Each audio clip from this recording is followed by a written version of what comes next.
Jadi kalian yang nanti kembali bekerja itu bisa jadi lebih mulia duduk di sini. Amin. Karena itu jihad. Dan yang berkata adalah Nabi Muhammad. Karena kalau ibadah itu hanya dihitung dari sholat, puasa, zakat, dan haji, nggak nyampe ke surga. Sholatnya cuma berapa menit? 5 menit kali 5 25 menit, tambah zikir dan lain sebagainya, nggak nyampe 1 jam. Sedangkan dikasih waktu 24 jam sehari oleh Allah. Itu pun ketika sholat pikirannya traveling kemana-mana. Itu pun suratnya kulhu lagi. Itu pun sholat isaknya mepet subuh, sholat subuhnya mepet duha. Jadi gak pantas masuk surga. Kalau kerjanya dijalani sebagai duniawi, bukan sebagai jihad fisabilillah. Gimana sholat mengantarkan ke surga?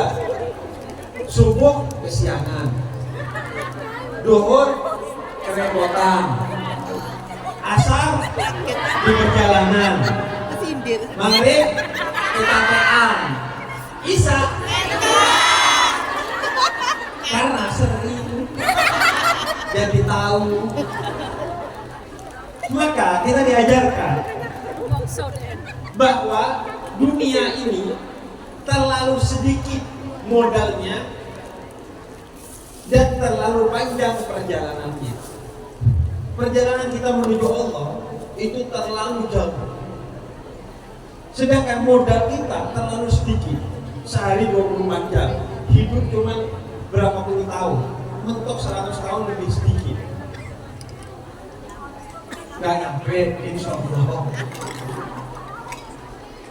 Jadi, kalau hanya modalnya sholat, puasa, zakat, haji, kemungkinan besar kecil masuk surga. Maka apa caranya? Caranya adalah jadikan kerja sebagaimana yang diajarkan oleh Nabi Muhammad sebagai jihad fisabilillah, sebagai jihad di jalan Allah. Karena bekerja ini adalah jihad di jalan Allah. Bahkan kata Nabi Muhammad dalam salah satu sabdanya yang lain, dalam riwayat yang lain, Nabi katakan, seandainya beberapa saat lagi kiamat dan di tangan kamu ada bibit tanaman, maka tanamlah. Maksudnya apa? Orang dulu di zaman Nabi kerjanya itu berkebun dan bertani selain berdagang.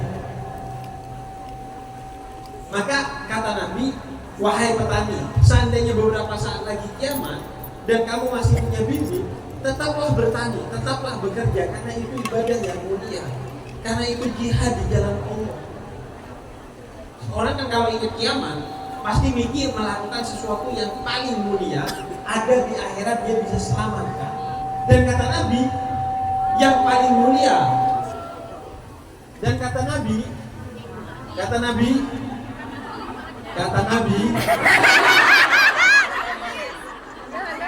ya, daripada cek gak dapat pahala kita kan. Kata Nabi, ibadah yang termulia, kalaupun sesaat lagi kiamat, itu adalah melanjutkan pekerjaan kita sampai selesai, karena itu amanat kepada kita. Kalau punya tanaman, tetap tanam, karena petani.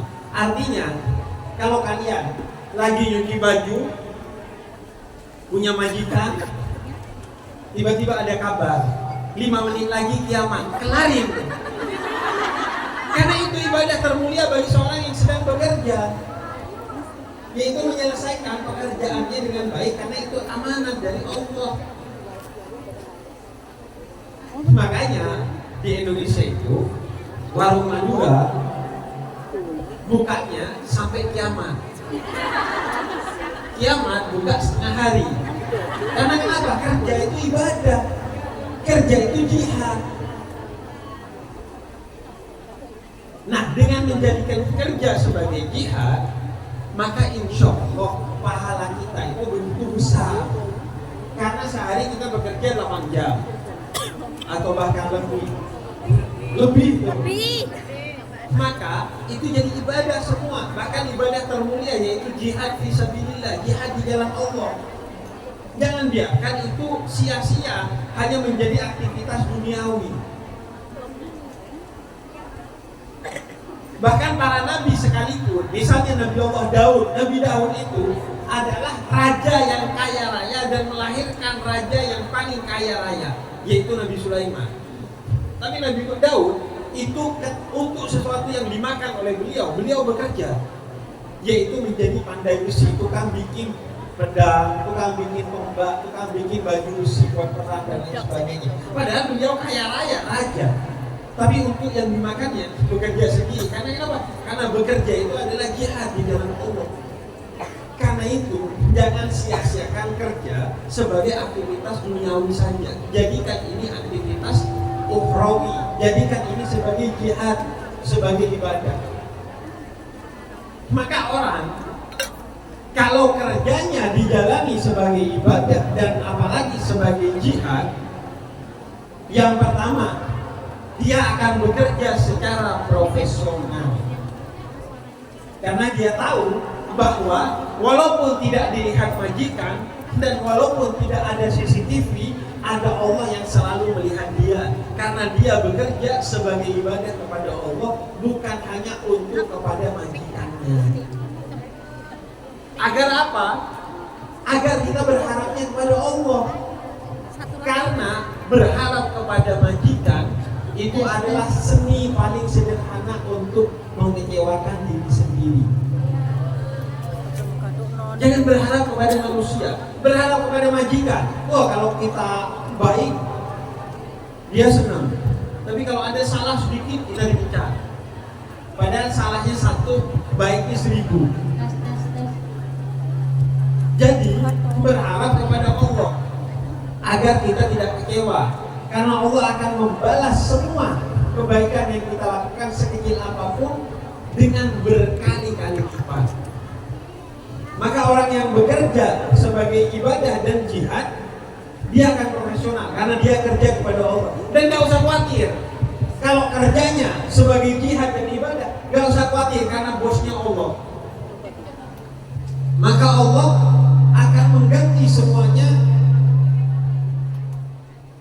Maka Allah yang akan menjadi pemberi gaji atas semua kerja yang kita lakukan. Dan kalau udah Allah yang menjadi bosnya, bukan hanya akan adil dan tidak zalim, tapi Allah itu Rahman Rahim, pengasih dan penyayang, sehingga akan diberikan segalanya berlipat-lipat dari apa yang kita lakukan. Amin. Maka niatkan kerja sebagai ibadah dan jihad agar kerja kita profesional. Sehingga di mata majikan kita pun kita akan keren.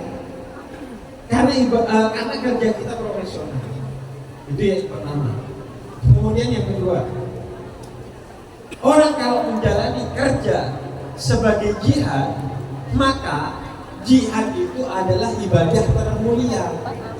Yang kalau mati dalam keadaan berjihad, dia matinya mati syahid. Mati dalam keadaan yang termulia dalam Islam. Karena kita kan nggak tahu umur kita. Bisa jadi kita wafatnya dalam keadaan bekerja, kan? Apalagi kalau TKI yang setiap hari berada di perantauan untuk bekerja. Nggak menutup kemungkinan kita wafat itu kan dalam keadaan bekerja. Kadang orang berpikir kalau pengen mati syahid, matinya di masjid. Kalau pengen mati syahid, pergi ke Israel. Kalau pengen mati syahid, harus berperang. Enggak. Yang bilang mati syahid itu salah satunya adalah berperang, adalah seorang yang mati syahidnya tidak berperang, yaitu Nabi Muhammad. Matinya biasa, tidur di kasur. Maka karena khawatir kita wafatnya juga dalam keadaan bekerja, maka jadikanlah pekerjaan kita itu sebagai jihad. Agar kalau wafat dalam keadaan bekerja, wafatnya itu wafatnya husnul khotimah. Bahkan matinya mati syahid. Kan kita nggak tahu ya, lagi cuci piring, tiba-tiba mati tuh. Mati syahid. Karena menjalani kerja sebagai jihad sebagaimana yang diajarkan oleh Nabi Muhammad. Kemudian yang ketiga, ini yang paling penting, paling menyenangkan juga. Apa tuh, Pip? Orang kalau kerjanya sebagai ibadah dan jihad, dapatnya bukan uang, tapi dapatnya rezeki. Amin. Beda antara uang dan rezeki. Rezeki itu sedikitnya aja mencukupi, terlebih ketika banyak. Orang kalau punya rezeki, walaupun sedikit cukup, berkah. Dikasih ke orang, orangnya jadi baik. Dikirim ke rumah, anaknya jadi pintar, suaminya jadi amanah. Walaupun sedikit cukup aja. Pas lagi butuh, tiba-tiba anak sakit, ada aja. Karena Allah yang jamin, wa may yattaqillah yaj'al lahu makhraja wa yarzuqhu min haitsu la yahtasib.